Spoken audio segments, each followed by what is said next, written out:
Agradezco su franqueza, porque es un caso sui generis.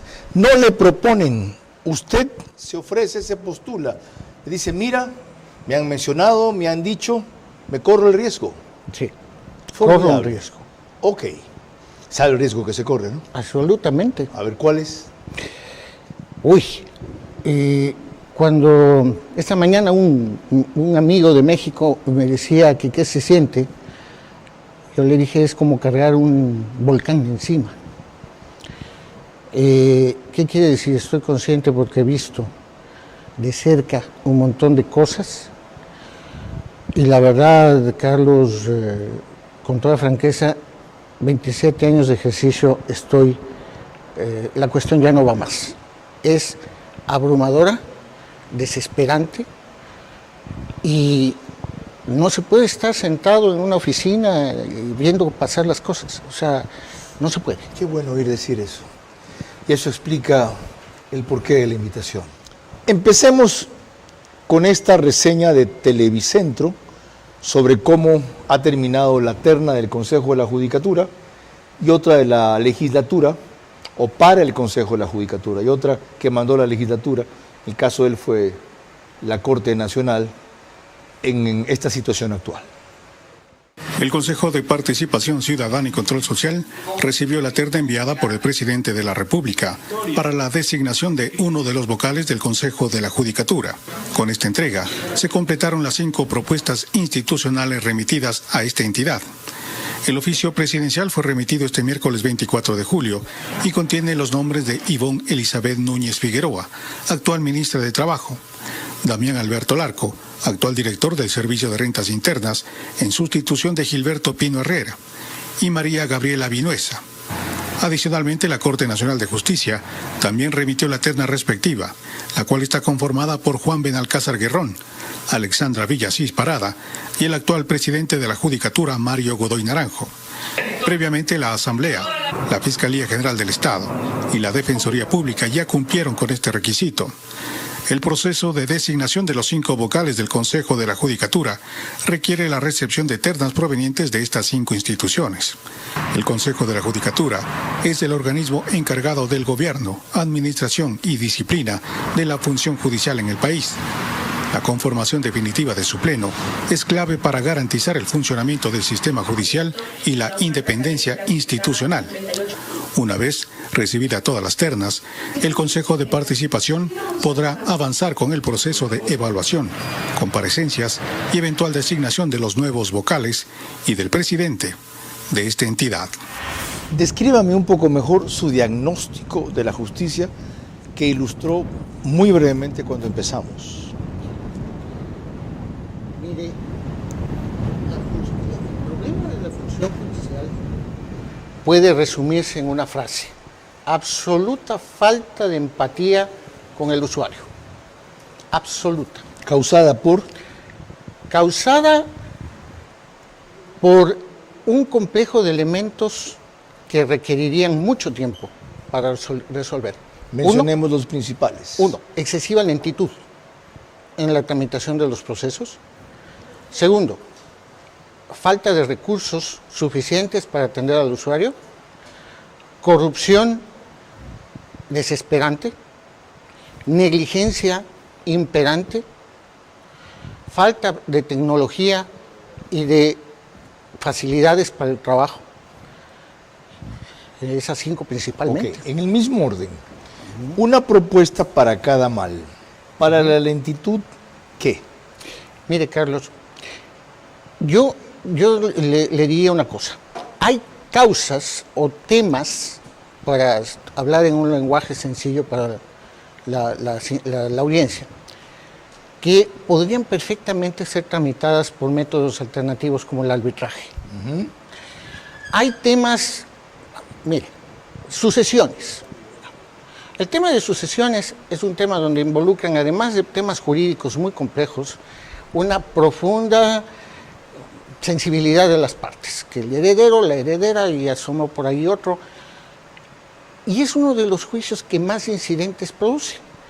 Es un tema netamente de derecho privado. Correcto.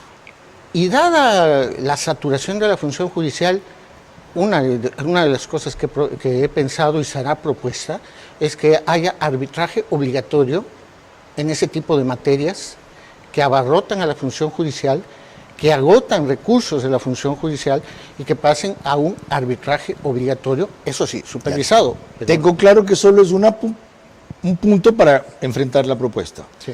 Vamos a recursos. Recursos. ¿Por qué faltan siempre tantos recursos? Muchas gracias por la pregunta, que es excelente. Mire, hay una norma concreta, el artículo 100 del Código Orgánico de Planificación y Finanzas Públicas. A mí me daba una sensación muy desagradable cuando el señor Godoy compareció a la Asamblea a decir que no tenía dinero. Esa norma del Código establece que los presupuestos institucionales los hace cada institución. Y no es como se hace creer de que el Ministerio de Finanzas es el culpable. Los hace el Consejo de la Judicatura, pero se los mocha, para usar un término popular, se los recorta. Finanzas le dice, esto es lo que hay, punto. No es así, no es tan así, perdón que discrepe. ¿Qué debe hacerse cuando sea así? ¿Qué es lo que se debe hacer? Mire, muy sencillamente, si un niño le dice a su papá, dame $100, la primera cosa que le pregunta es, ¿para qué? Correcto. Un presupuesto, según nuestra normativa financiera pública, empieza por una definición de necesidades, la identificación de prioridades, el establecimiento de un plan de acción, luego el establecimiento de un programas para atender esas necesidades. Lo primero que decía Jacqueline Rodas de ahí, ubica ella 3 causas para la debacle del actual CJ. La injerencia política, que no se puede evitar por la nominación que ya está escrita y trazada legalmente. La corrupción, que la mencionó el doctor Benalcázar Guerrón como una de las causas. Y la gestión fracasada. ¿Cómo atacaría usted la corrupción? Excelente pregunta. Primero, ubicando focos de corrupción. Dentro de la justicia. Dentro del aparataje legal y dentro del aparataje estructural. Me explico. Para que una persona sea decente, lo deseable es que haya tenido una buena familia y que haya entregado principios, etc. Eso es imposible. El consejo no es papá, mamá, ni abuela, ni... ¿Qué es lo que se debe hacer? Quitarles el caramelo. ¿Cómo se quita el caramelo? Haciendo buena investigación sobre los focos de corrupción. Se me ocurre. El sistema de citaciones es un desastre. Claro, como yo le decía, falta de empatía con el usuario resume todo el problema. Sí. ¿Quién está atrás de un proceso? Una persona con un problema humano, que quiere sacarse de encima. Cuando hay demoras, cuando hay trabas, ¿qué hace? Se venden facilidades. Se venden facilidades. Vamos a hacerlo más fácil. Ahora, ¿eso significa una reforma del sistema judicial en sus procedimientos de operación o en este caso basta lo que usted dijo que haría, tecnología? No. A la tecnología, que facilitaría mucho. En la época de la inteligencia artificial todavía aquí se folia a mano, imagínense. Sí, se folia a mano, algo prehistórico. No, se añadiría también una organización legislativa, o sea, quitar el típico cuello de botella, como yo lo llamo, el tiquismiquis procesal. El tiquismiquis procesal, que es verdaderamente algo espantoso. ¿A qué va a hacer con los otros 2 grupos, con el mundo de villanos? ¿Qué es lo que se va a hacer cuando se los encuentra y nos manejamos con un sistema de inteligencia? Estamos trabajando con inteligencia para verificar y poder ver quién realmente está involucrado. Recordemos, no sé si usted escuchó las declaraciones de Salcedo, pero él decía, lo que hacen no es estrictamente ilegal, no es que va a haber un delito en el que hay una firma falsificada o matan a una persona. Digo, fíjese en la unidad de requerimientos. Exactamente, sino que todo esto opera como una asociación ilícita, que es un delito particularmente complejo. ¿Cómo está la inteligencia que ha montado sin que le pida detalles, porque entonces se arruina el trabajo que están haciendo? Estamos trabajando muy de la mano con el gobierno nacional, con Fiscalía, con las personas encargadas de procesos de investigación, para que señalen, para que identifiquen una vez que nosotros tenemos sospechas. Si hay algo raro que está sucediendo en el hospital, ellos identifican. Por ejemplo, ante las alertas que existieron, recién el día de ayer se desvinculó la cuñada de Fito, que estaba En Manta. era la coordinadora de talento humano, ella decidía quién entraba y quién no al hospital. Recién ayer. Lo hemos identificado. ¿Sabe usted que se juega la vida en eso? Totalmente. ¿Le pueden dar de baja por sacar a la cuñada de Fito? Son cosas que hay que hacer. O sea, no podemos regalarle el hospital de Manta a una banda delincuencial. Ok. ¿Qué va a hacer con el tercer grupo, los que no están capacitados para su función? Sistemas, sistemas y sistemas. Y con esto no me refiero solamente a los sistemas digitales. Hay que tener procesos en marcha que puedan generar la información que necesitamos para poder tomar decisiones. Y Ha con esto me sacado ya refiero 574 empleados más o menos hasta ahora. 540 exactamente. 540. Dentro de esos están casos de sospechosos de corrupción. A ver, los casos de los 540, en concreto, lo que tenemos total certeza es que las partidas están sobrevaloradas. Ajá. Existe un escalafón de remuneraciones en el que se determina cuánto gana cada función, pero teníamos personas que hacían labor de oficinista ganando lo mismo que directores nacionales, Ah, o más incluso. Teníamos uno que ganaba como 2.850. ¿ya? Es necesario regularizar este tema. Que hayan coincidido personas es un hecho y no podemos exponernos al riesgo de tener personas vinculadas a ¿Era determinados... legal sacar a esos 540? 100%.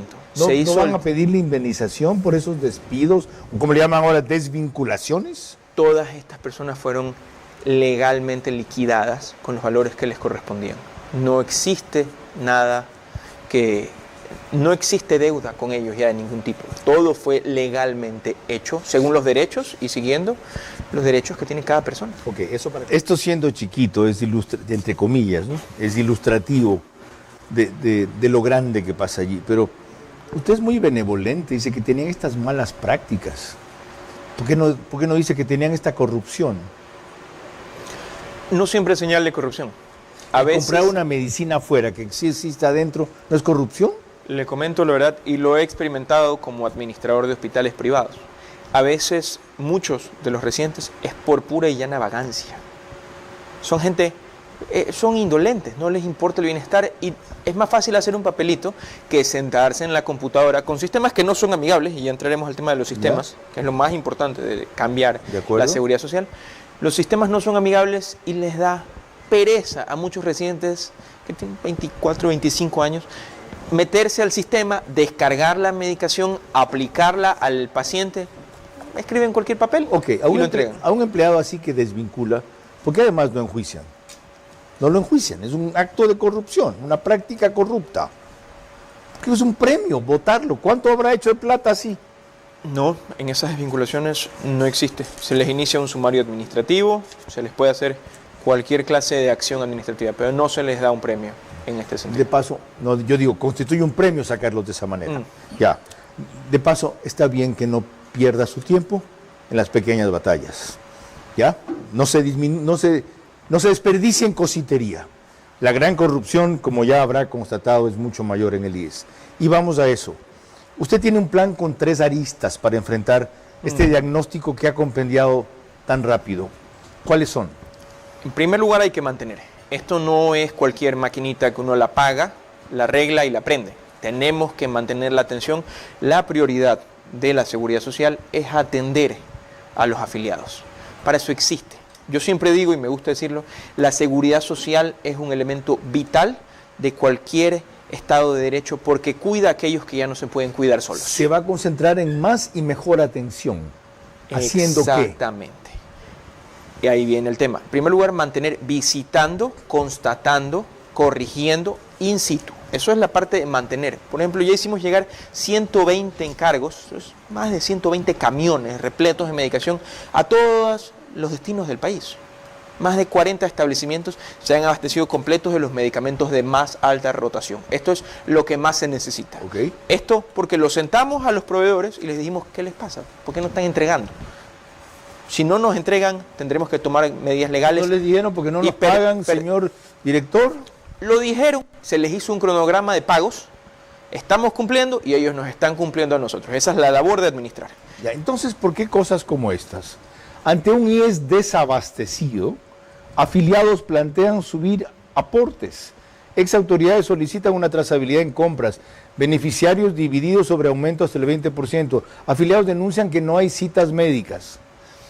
Verá, eso es justamente lo que estamos corrigiendo. Y es justamente lo que le queremos dar a la ciudadanía y a los afiliados.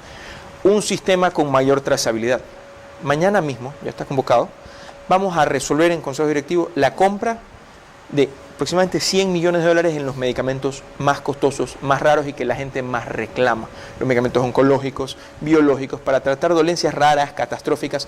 Comenzamos por las personas que se encuentran en mayor riesgo. ¿Cuánto tiempo le va a tomar cambiar esto? Porque yo entiendo que es un proceso largo, sé que no es así. ¿En cuánto tiempo va a cambiar este sistema? El sistema para hacer compras centralizadas exclusivamente. En general todo lo que esto comprende, porque no es solo parte de eso. Totalmente. Los cambios más prontos ya se están dando.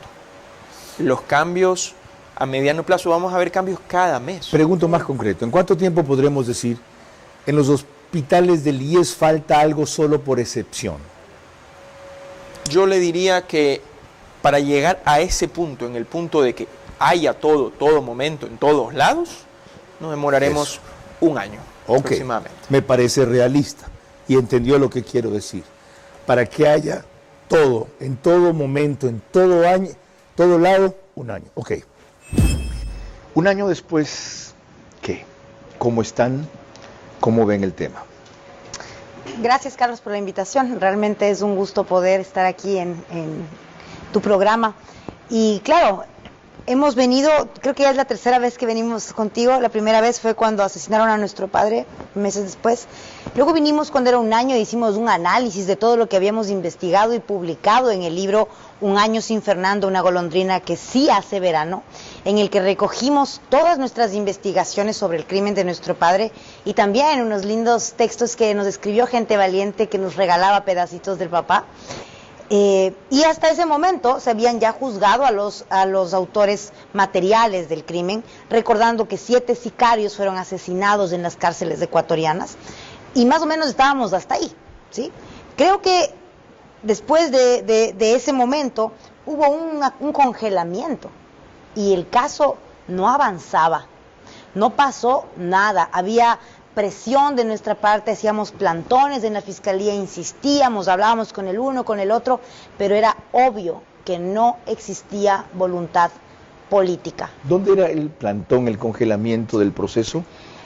Plantón me refiero a que nos íbamos nosotras a plantar. No, a que nos íbamos a plantar afuera de la fiscalía. ¿Pero dónde estaba congelado el caso? Es eso mismo, no había voluntad política. Es más, no hay voluntad política. ¿De la fiscalía? Mira, creo que hay muchos actores. ¿Diana Salazar, nada menos? Mira, Diana Salazar estuvo con permiso de maternidad, estuvo fuera, estaba subrogando el uno, estaban pasando otras cosas. Que eso permitía que haya esta dilatación, ¿sí?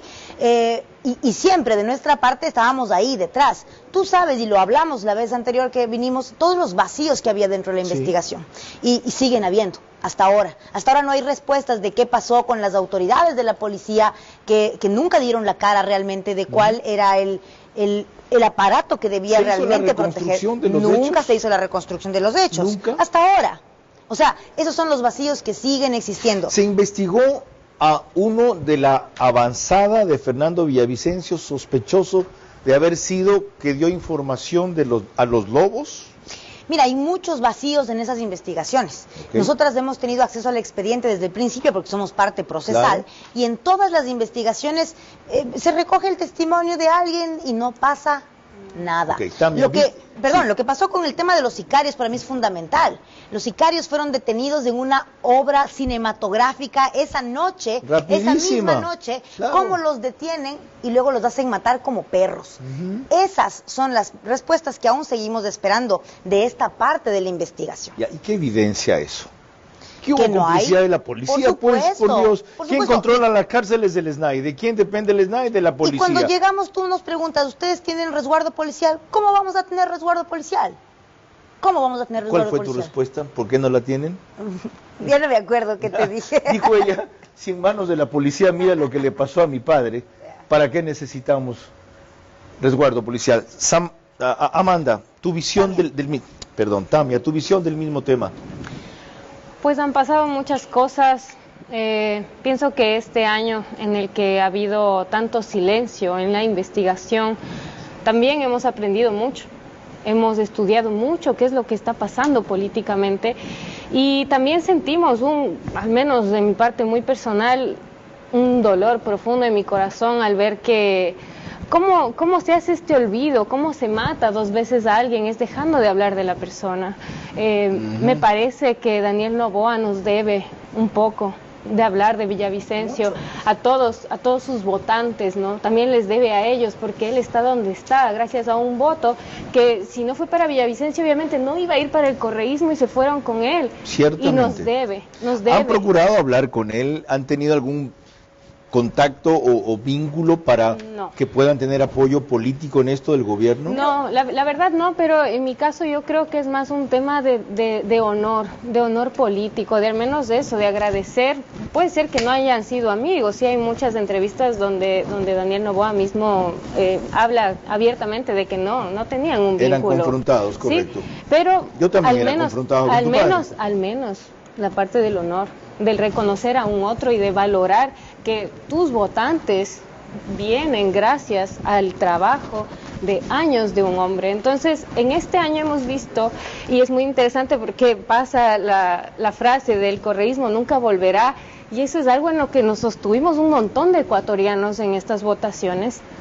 Pero, ¿qué está pasando? Está regresando, está siendo absorbido por ADN, por el oficialismo, y eso es algo que yo quiero decirlo porque me alarma. ¿Cómo sientes tú eso? ¿Dónde notas o ves tú eso? Me alarma mucho, por ejemplo, en ver a Marcelo Holguín, en Diana Jacome, saber como además todos estos camisetazos y de ver a los que se van, a los que traicionan, ¿no? Ahora en ADN. Entonces eso a mí me duele ver a Mónica Salazar, ver al Ferdinand Álvarez, cuando Mónica Salazar y Ferdinand decían, nosotros perdimos las elecciones, decían, sí, ustedes habrán perdido un padre, tal vez un compañero, pero nosotros ¿No crees que son arrepentidos? No sé, ¿no crees que están rectificando? Yo jamás les he visto arrepentidos, pero además yo sí creo que si uno tiene un rabo de paja, uno debería arrepentirse yéndose, no blindándose a través de un puesto político, porque eso es lo que yo en mi lectura veo que buscan, es blindarse. Pero si yo tuviera honor, yo me haría para un ladito y trataría de enmendar desde otro lado, pero no desde haciendo política para llevar a delincuentes a que hagan un show en la asamblea. Aquí hacemos una pausa para decirte que agradecemos mires nuestros videos, y que no olvides darle like, y suscribirte a @OnePlusAds, para recibir nuevos contenidos diarios. El CJ la semana anterior depuró 9 jueces o 9 funcionarios entre jueces y fiscales, pero a la vez dejó prescribir un caso terriblemente grave del cual ya se habló. Y el ministro recién mencionó el caso de una fiscal, Diana Magali Moya, porque a 2 sospechosos de asesinato en Tumbaco, uno de ellos con antecedentes penales en Venezuela, ¿qué hizo? Estaba también con antecedentes de asesinatos, robo, tenían algunos delitos. Fue detenido en flagrancia junto con un Rolando R. ¿Y? Carlos, ese caso, y le puedo decir solo para que tengan números, junio-julio 5.476 detenciones, 3.734 se fueron a prisión preventiva, 1.742 se fueron con medidas sustitutivas o libres. 30% casi sale libre. O sea, yo no entiendo si ellos no están dándose cuenta por lo que estamos pasando, por el trabajo que se está realizando, y aún así que estamos dando los nombres de ellos, aún así que se está haciendo una depuración para mí un poco lenta, pero se está comenzando a hacer algo. Saben que estamos estudiando, la UAFE está haciendo, la Contraloría, el estudio patrimonial. Aún así tienen el descaro de tomar medidas como esta. Por suerte, ya no he visto casos de arrestos domiciliarios. Veamos la otra cara de esa medalla. Si esos 3.000 o esos 5.000 en total se iban a la cárcel, pero con esos 3.000 que se fueron, están hacinando las cárceles. Y ese es el promedio mensual de detenidos con prisión preventiva, vamos a terminar con 30.000 nuevos detenidos al final del año. Bueno, Carlos. ¿Dónde los va a meter? Estamos terminando la cárcel del encuentro. Que van a entrar 800. Que van a entrar. Alta peligrosidad. Exactamente. ¿Y el resto? Estamos ya en proyectos para nuevas cárceles también para el país. Lo estamos revisando, estamos avanzando bastante rápido en 2 cárceles nuevas que queremos para el Ecuador. ¿Más grilletes electrónicos? También estamos sumando próximamente grilletes, efectivamente. Eso es parte de lo que queremos hacer a corto tiempo. Ahora, en este caso, les dio medidas sustitutivas y eran sospechosos de asesinatos encontrados en flagrancia. Las declaraciones que usted me vio que dice en El Oro, sí. 2 personas, 2 cabecillas, delincuentes peligrosos, fuertemente armados y por un supuesto permiso de arma, un arma que el número estaba manipulado, lo dejaron libres. Ok, era vital comenzar así, para que se entienda la gravedad de lo que ha hecho esta semana la Corte Constitucional. Ahora, señor ministro, lo que quería destacar aquí es que golpe tras golpe que da el grupo de seguridad, el bloque de seguridad, logro tras logro, criminal tras criminal que capturan, otros de menor envergadura que abaten, y la cosa se pone peor. ¿Cuál es la explicación? Usted tiene 2 opciones, Carlos. La primera, la que venía sucediendo, que era pactar con la delincuencia, y ¿qué hacía? Crecían y crecían, se armaban, la droga, todo surtía este país. Nosotros decidimos no pactar contra la delincuencia, sino luchar contra ella. Y es lo que hemos venido haciendo. Usted puede tener esa forma de pensar, pero nosotros los hemos venido debilitando. No es mi forma de pensar. Las estadísticas dicen que las muertes violentas han subido y que después de esa captura, por lo que mencionaba María Clara, y una serie de factores más ciertamente, la guerra se desató aún más. Y lo grave es que cada vez son mayores la cantidad de víctimas colaterales, de niños, de jóvenes, de inocentes que caen producto de eso. Carlos, estamos llevando una guerra, por más que hay algunos sectores como la Corte Constitucional que no la quieren reconocer, pero la estamos peleando. Hemos debilitado a 3 grupos. Hemos comenzado por los choneros, es en realidad lo que dije. Hoy nadie está cogiendo el liderazgo de esa organización. Hoy se está debilitando más. Dimos un duro golpe a la estructura de los lobos. Fue una afectación bastante grande, no solamente económica, sino también el tema de las compañías. Han atacado inclusive estructuras financieras. Claro, mientras las leyes no nos las sigan quitando como lo están haciendo. Y por último le dimos un golpe a los tiguerones agarrando a sus líderes. Coincidentemente, después de estos 3 golpes, nos tiraron abajo las leyes. Una coincidencia que no la termino de entender todavía, ¿no? Pero eso fue lo que sucedió. Es decir, aguanta un poco más, tengamos más paciencia. Cuando fue la guerra que existe ahorita Ucrania y Rusia, dijeron que Rusia era una potencia y que en 3 meses eso se acababa. Mire el tiempo que eso lleva. Nosotros vamos a seguir dando guerra a estos grupos organizados. No vamos a permitir que ellos sigan creciendo y tomando el país, que era lo que el gobierno del pasado permitió.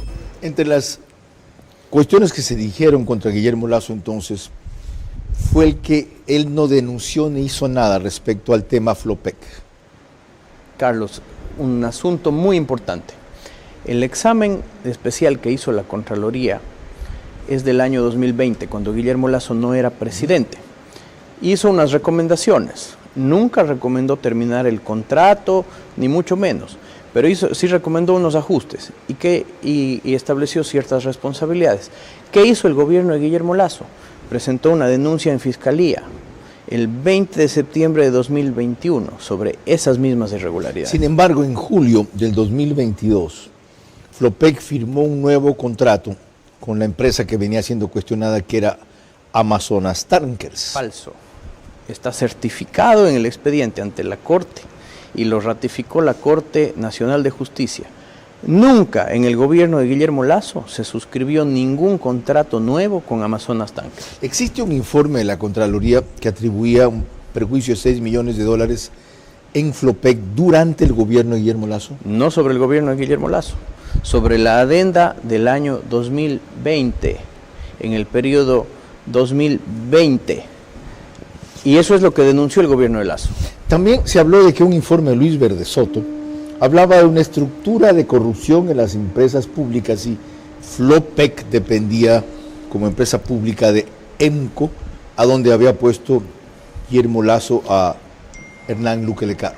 Mire, Carlos, esto es un tema muy importante y que aborda la sentencia de la Corte Nacional de Justicia que ratificó que todas y cada una de las acciones del presidente Lasso estuvieron en el marco de la Constitución y la ley. El informe de Verde Soto era una hipótesis teórica para analizar teóricamente dónde había cuellos de botella, dónde había riesgos de corrupción. Pero en la sentencia y en las versiones que se ventilaron luego en la Corte Nacional, que se refiere a que esto era una hipótesis teórica, que nunca se revisó información de Flopec en particular, y que bajo ningún concepto hablaba de una estructura particular, menos aún en Flopec, y menos aún que involucre al presidente Lasso. Sí nombró él, sin embargo, Hernán Luque Lecaro como gerente de EMCO, individuo que está ahora en proceso de ser extraditado de Argentina. Sin duda, Hernán Luque Lecaro fue el presidente del directorio de ENCO, pero hay que desmentir una acusación de aquella época y que se aclara muy claramente en la sentencia de la Corte Nacional, y es que el artículo 7 de la Ley de Empresas Públicas, en el que le asigna la presidencia de los directorios de las otras empresas públicas a ENCO. ¿Quién aprobó eso? ¿Cuándo se aprobó eso? 19 de mayo de 2017. Esa era la ley y había que cumplir con la ley. Posteriormente se liquidó ENCO y tan fue así que hubo que reformar la Ley de Empresas Públicas para que vuelvan a presidir los ministros, los directorios de las empresas afines a su ramo. Bueno, con este breve resumen espero haberlos ubicado ustedes mejor en el caso, ¿ya? Y en la época. Hubiera bastado lo último que dijo el doctor Fabián Pozo. Ya hay una sentencia de la Corte Nacional diciendo, en otras palabras, ¿ya?, la Corte Constitucional no supo lo que hacía. ¿Ok? Para no decir mintió o se confabuló. Y para decirlo suave, se equivocaron los señores sacrosantos jueces de la Corte Nacional de entonces al decir que por mínima verosimilitud cabía el juicio político. A la luz de los hechos de la historia y del tiempo, ¿cree usted, sobre todo desde lo jurídico, que debieron haber objetado, no solamente discrepado y lamentado, y no respetado ese pronunciamiento de la Corte de darle vía libre al juicio político en la Asamblea?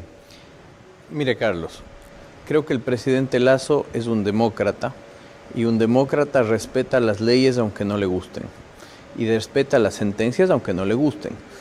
Y jurídicamente hemos refutado y la historia ha puesto ese dictamen de admisibilidad en el tacho de basura de la historia. Pero la Corte, aquí más que respetar las leyes, se trataba de no respetar ese criterio tan pueril y absurdo de jueces constitucionales. Dicen, como esto puede ser mínimamente cierto, adelante.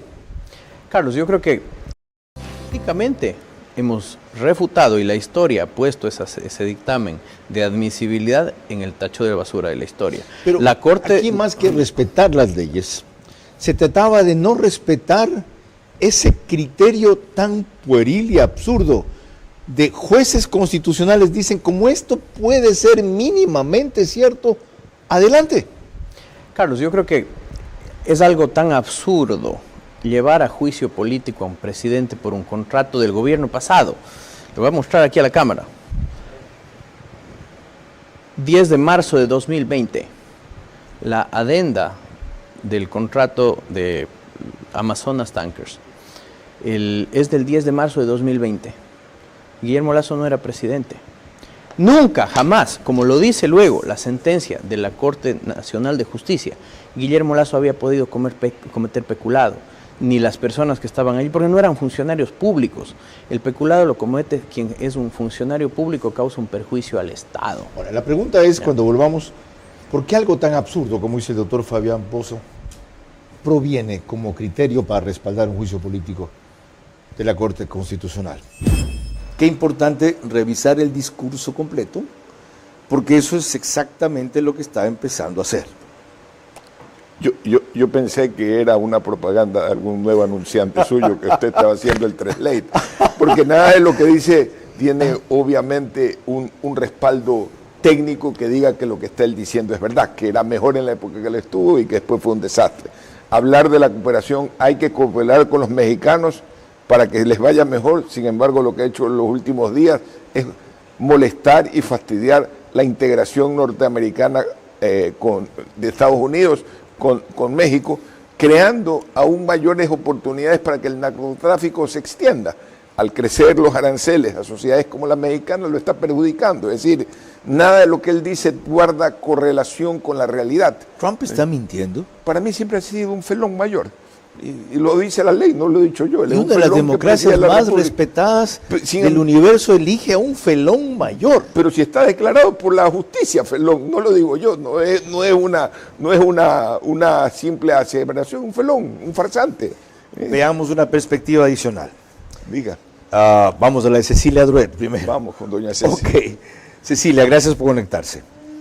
¿Cómo ves este anuncio de Trump que acabamos de repasar y cómo lo ha actualizado recién?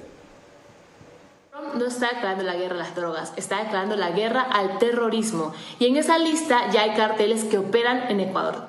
Esto incluye el cartel de Sinaloa y el Tren de Aragua, ambos con presencia comprobada en nuestro país. ¿Qué significa? Que Estados Unidos ya no ve a estos grupos como narcotraficantes, sino como enemigos de la seguridad. Y eso abre la puerta a operaciones militares más allá de sus fronteras. Para Ecuador, esto es un arma de doble filo. Podemos recibir apoyo real en la lucha contra el crimen organizado, pero también implica que podríamos ser escenario de acciones directas que ponen en riesgo la soberanía. Sin embargo, bajo la premisa que marcó el presidente Daniel Noboa, con su actuación en la embajada mexicana, cuando bajo su criterio defendió la soberanía ecuatoriana frente a lo que él consideró una intromisión a la justicia y la seguridad, esa misma línea debe mantenerse ahora. Cuando hablamos hoy de soberanía, no hablamos de territorio, sino de seguridad. Bien, concretando al cual debe ser la reacción específica del gobierno ecuatoriano frente a este anuncio, ¿cuál debería ser? En un tablero global, no elegir un lado es dejar que otros jueguen por ti. Ecuador debe apoyar cualquier esfuerzo contra las mafias que desangran al país, pero con una condición, que sea una alianza y no una cesión de control. La seguridad se nos ha ido de las manos. Este ha sido el semestre más violento de la historia de la República de Ecuador. Dejar pasar esta oportunidad sería un error histórico. Llevamos años clamando por seguridad y rechazar un apoyo real sería ir en contra de lo que hemos exigido como sociedad. No aprovecharlo sería simple y llanamente retroceder. Y de paso, Washington está experimentando su momento más violento, tanto que Trump ha amenazado con intervenir en controlar la seguridad del Distrito de Columbia, WDC, Washington, D.C., donde el promedio de muertes cada 100.000 es 41. Dicho esto, una última inquietud. Habrás oído que él anuncia que se va a encargar de que en las aguas del hemisferio occidental no circulen embarcaciones que llevan droga a sus costas. Y el anuncio deja entrever que en adelante no es que va a impedir que llegue, sino que va a echar a pique a los barcos. ¿Los ves igual? Con un barco con drogas visto como una amenaza terrorista, la respuesta ya no es judicial, es militar. Hoy la práctica es interceptar, incautar la droga y entregar a la tripulación a la justicia. Mañana podría ser neutralizar el barco antes de que toque el puerto. Legalmente el derecho marítimo lo permite en ciertos casos, pero las implicaciones son enormes. El riesgo de pérdida de vidas, tensiones diplomáticas y una escalada en el uso de la fuerza. Para Ecuador, un país clave en la ruta del narcotráfico hacia Norteamérica, esto implica que nuestras aguas podrían convertirse en escenario de acciones militares extranjeras. Pero después de registrar 4.619 homicidios solo en el primer semestre del año, es un costo que, por la magnitud de la crisis, debemos estar dispuestos a pagar. Sigue nuestras redes sociales y visita nuestro website www.oneplus.tv para que puedas disfrutar de todos los contenidos que tenemos disponibles.